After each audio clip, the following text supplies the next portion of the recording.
Ya, assalamualaikum warahmatullahi wabarakatuh.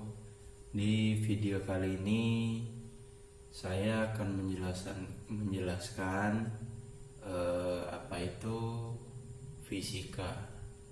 Ya, mungkin dari sebagian dari kita ketika bersekolah itu bingung kenapa kita mempelajari ilmu fisika sewaktu di SMA, sewaktu di kuliah. Nah, ada yang berpikir eh, apel jatuh seharusnya dimakan, ini enggak, malah dihitung kecepatan jatuhnya, jaraknya, waktunya. Nah, di video kali ini saya akan menjabarkanlah maksud dari apa itu fisika, ilmu apa itu, dan kegunaannya di kehidupan kita sehari-hari. Oke.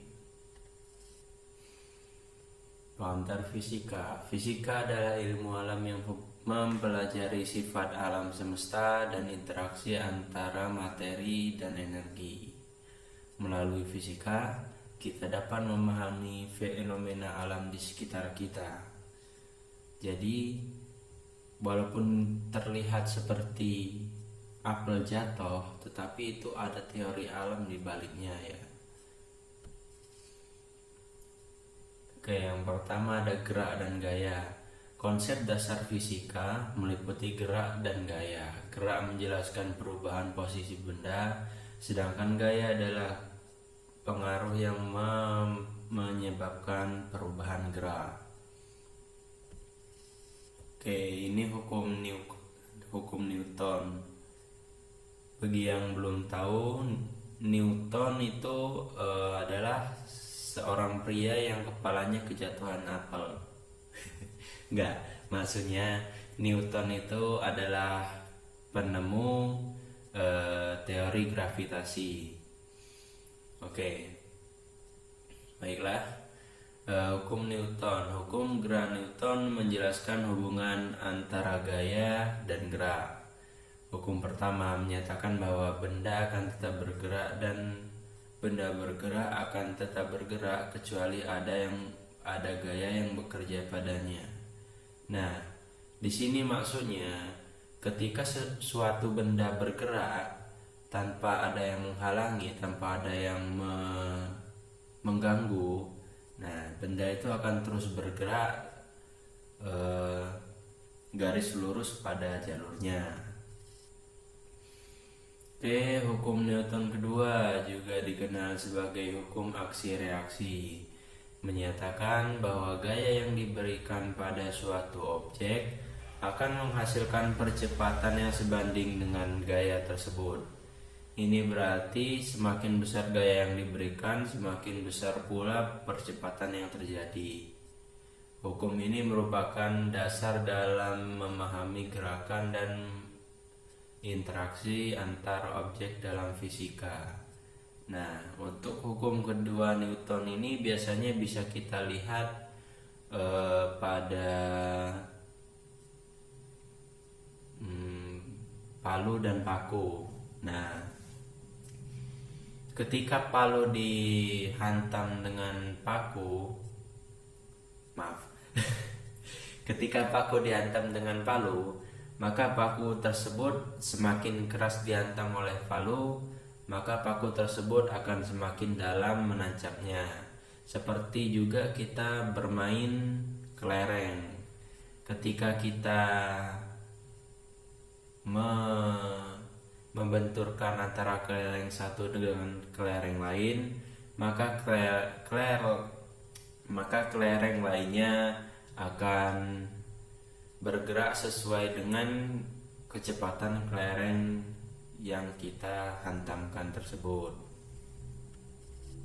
Oke, hukum Newton ketiga menyatakan bahwa setiap tindakan memiliki reaksi yang sama dan berlawanan.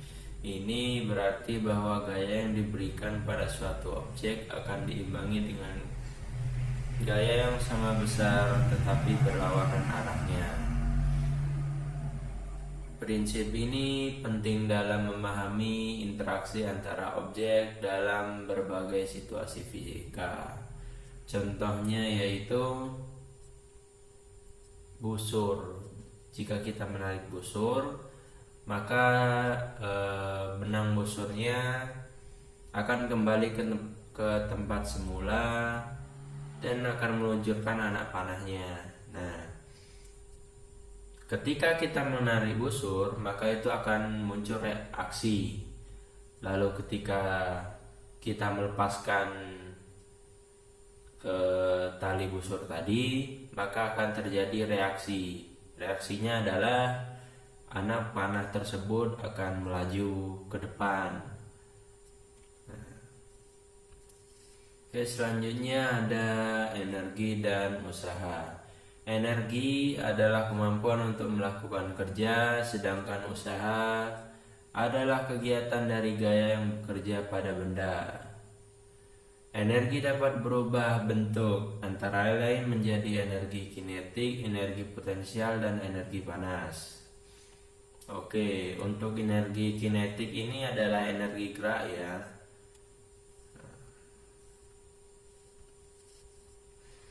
Gelombang dan bunyi. Gelombang adalah perambatan energi melalui medium. Gelombang bunyi adalah gelombang longitudinal yang merambat melalui medium seperti udara atau air. Bunyi adalah getaran yang terjadi ketika objek bergetar dan menghasilkan gelombang bunyi. Gelombang bunyi dapat didengar oleh manusia dan memiliki frekuensi yang berbeda-beda. Ya, untuk frekuensi yang bisa didengar manusia itu sekitar 60 sampai 100 Hz. Lambangnya adalah HZ, H-nya besar dan Z-nya kecil. Oke, cahaya dan optik. Cahaya adalah energi elektromagnetik yang dapat dilihat oleh mata manusia. Optik mempelajari cahaya dan interaksinya dengan benda. Ini melibatkan pembiasan, pemantulan, dan pembelakan cahaya. Cahaya dan optik penting dalam fisika, teknologi, dan aplikasi sehari-hari. Oke, selanjutnya listrik dan magnet. Listrik dan magnetisme merupakan dua fenomena yang saling terkait. Arus listrik menghasilkan medan magnet dan medan magnet dapat menginduksi arus listrik. Oke, arus listrik menghasilkan medan magnet. Nah, ada suatu alat itu yang ketika dialiri listrik maka akan menghasilkan medan magnet. Contoh alat sederhananya itu kita bisa membuat dengan melingkarkan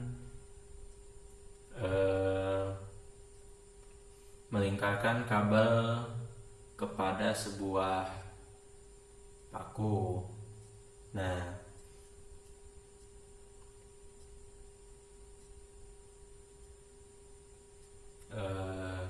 melilitkan kabel pada sebuah paku dan diberi arus listrik, maka paku tersebut akan menghasilkan sebuah medan magnet.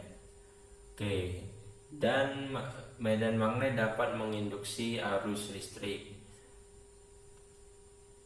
Jika kalian pernah melihat yang namanya dinamo atau motor, ya, itu ketika kita putar maka akan menghasilkan listrik dari energi kinetik yang dihasilkan dari perputaran dinamo tersebut.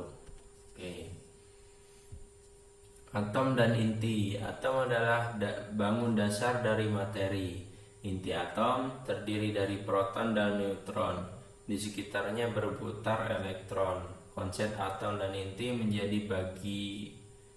menjadi dasar bagi pemahaman struktur materi.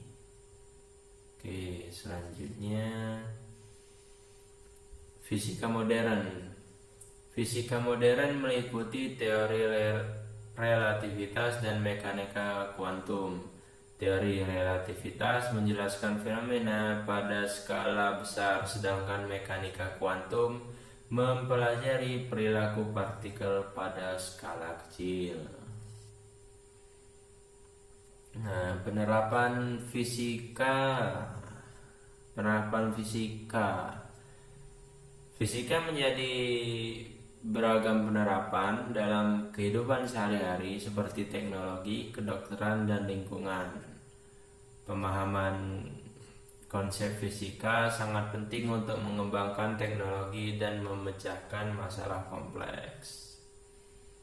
Mekanika klasik mempelajari gerak benda dan gaya yang bekerja padanya. Konsep dasar ini menjadi landasan bagi pemahaman fenomena fisika lainnya. Termodinamika mempelajari perubahan energi dan sifat termal benda. Konsep ini diterapkan dalam berbagai teknologi dan sistem energi. Termodinamika itu mempelajari tentang suhu dan sifat termal benda.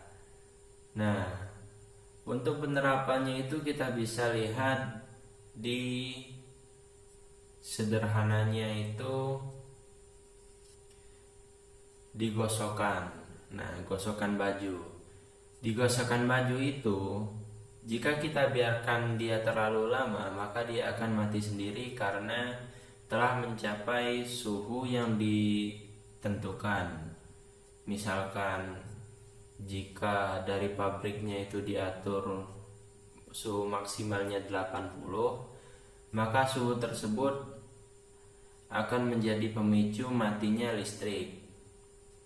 Bukan karena konslet atau apapun, tetapi memang sistemnya begitu. Oke, lanjut. Fisika partikel. Fisika partikel mempelajari sifat partikel dasar dan interaksi antara mereka. Peneliti dan dalam fisika partikel membantu memahami asal-usul alam semesta dan struktur materi. Relativitas umum. Teori relativitas umum menjelaskan gravitasi sebagai kelengkapan dari teori relativitas khusus. Konsep ini mengubah cara kita memahami ruang dan waktu. Nah, untuk penemu teori relativitas umum ini yaitu Albert Einstein. Fisika nuklir. Fisika nuklir mempelajari reaksi inti dan aplikasinya dalam teknologi nuklir. Pemahaman fisika nuklir sangat penting dalam pengembangan energi nuklir dan bidang kesehatan. Ya. Untuk fisika nuklir ini kita bisa lihat contoh yang sangat dekat dengan kita, yaitu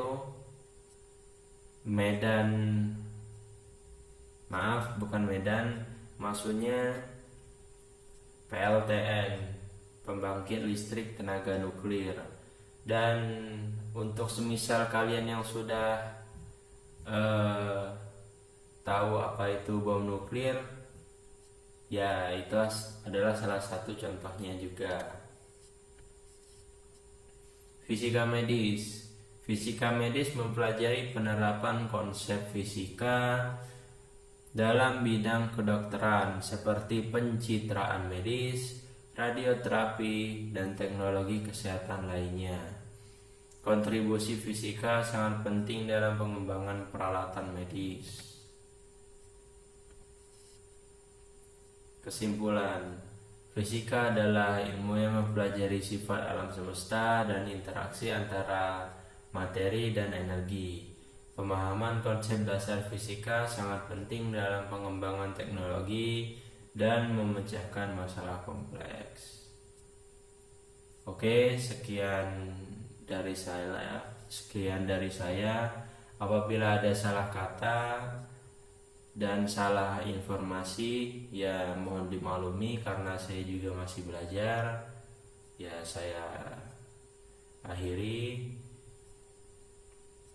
Wassalamualaikum warahmatullahi wabarakatuh.